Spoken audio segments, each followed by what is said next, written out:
Nobody else cares. So if you don't care, then you're fucked. So you need to wake up and care. And it's amazing to me, like you're saying, how did I find my mentors? I just tried a bunch of them. Like when I had no money, I would try very hard I'd listen to lots of different people, or I'd try different things. And I wasn't scared to invest in myself, because I understand that, look, if he's taking time out of his life, then I need to reward him for it financially. And I tried very hard, and I listened, and I paid attention, and I was never lazy.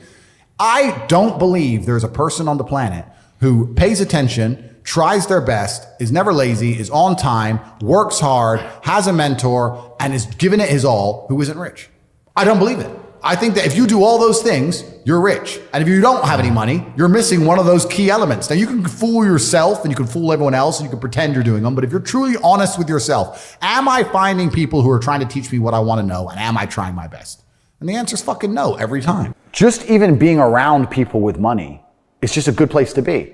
I'll give you an example. I was in Romania, and I have the largest car collection probably in Romania. I have 28 supercars, everything you can name.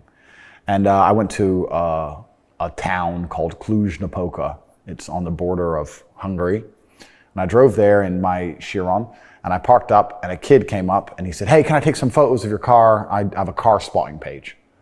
I was like, "Yeah, whatever, cool." And he goes, "Yeah, okay, I'll just be a few minutes to this." So he took a bunch of photos, and he come up to me and goes, "Hey, do you want the photos?" And I was like, "Not really, I've already have photos." And he goes, "Oh yeah, okay. Well, if you want them, here's my email address." And I said to him, "Why do you do this? Like, you spend all day standing around taking photos of other people's cars. Is that not a waste of time?" I thought it was a waste of time, but I was wrong. He goes, "Oh, well, I skipped school and I skipped college because I knew if I take pictures of expensive cars and email them to people, I'll have email addresses of the richest people in Romania." Yeah, smart. I was like, "You're clever." I ended up hiring him. He works for me now. Yeah. I was like, "I like you." He got himself a full-time job that day. So he understood, be near the money. I have no money. Yeah. Money's over there. Well, let me get closer to it. Like, no point staying over here on my fucking own. Let me at least get closer to it. That was a 17-year-old kid. Now he's making 10 grand a month in Romania from me. So like, at least being closer to it. So you're right. People should, even if they haven't got a penny in the world, should be going to these meetings about real estate, about investing, that especially if it's cheap, they should go. Just meet other people who at least have money. Have conversations about money. Talk about it. How are you going to get what you don't talk about? Okay. When I'm sitting there and saying to men, look, life as a man is shit. It's always been shit. It's never been good. When men wake up and say, I'm depressed and life is hard and I'm sad and I'm struggling right now, I say, okay, throughout history, men have always struggled. Happiness is for children and women. Name a time in history it was better to be a man. Was it better to be a man in World War II? Was it better to be a man on the Titanic? Was it better to be a man in the Napoleonic Wars? Was it better to be a man when you were sitting in Vienna and the Mongol horde arrived, ready to decapitate any male and enslave all the females? When's it ever been good to be a man? Building the pyramids, was that fun? It's always sucked.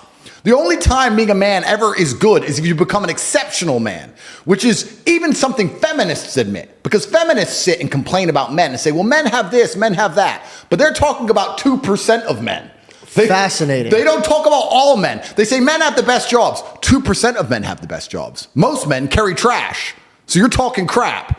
So everyone accepts that the best possible human experience that exists is the top 2% of men.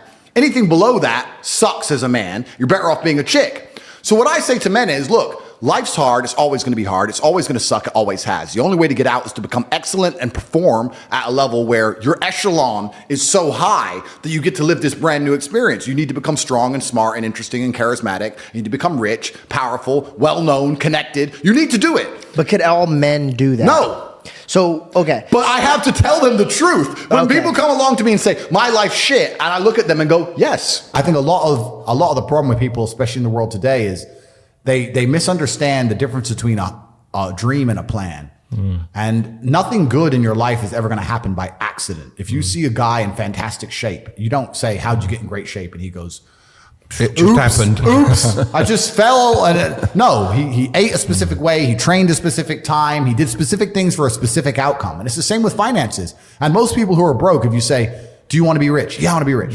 How are you going to get rich? One day. I'll win the lottery. Yeah, dumb shit. You have no plan. You have no plan whatsoever. No actionable steps. No, you're not doing things daily. You're just hoping some point in the future, God's going to just dump it on your doorstep. Guess what? It ain't going to fucking happen. And unless you have a plan, a specific plan, I'm sure you guys had a very you had a plan and you worked hard to get to your place. I had a plan. Everything was like, okay, today we have to do day after day after day until you get there. And this is what most people don't have because they're too arrogant or too lazy. I don't think it's stupid. I think most people, if you laid out a plan and they tried their very best and they were willing to learn, could do it.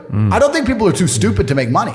They're just too lazy or too arrogant to make money. That's the problem with people. A lot of people are obsessed with the idea of happiness. And especially as a man, I think that happiness can actually be a very destructive motivator. And when men sit and say, I want to be happy, I want to feel happy. To feel happy, a lot of the time, you're looking for temporary hedonism. To be happy, you want to get drunk or take drugs or do something stupid temporarily, and it's very short-lived. I think you should instead be looking as a man to say, I want to feel proud.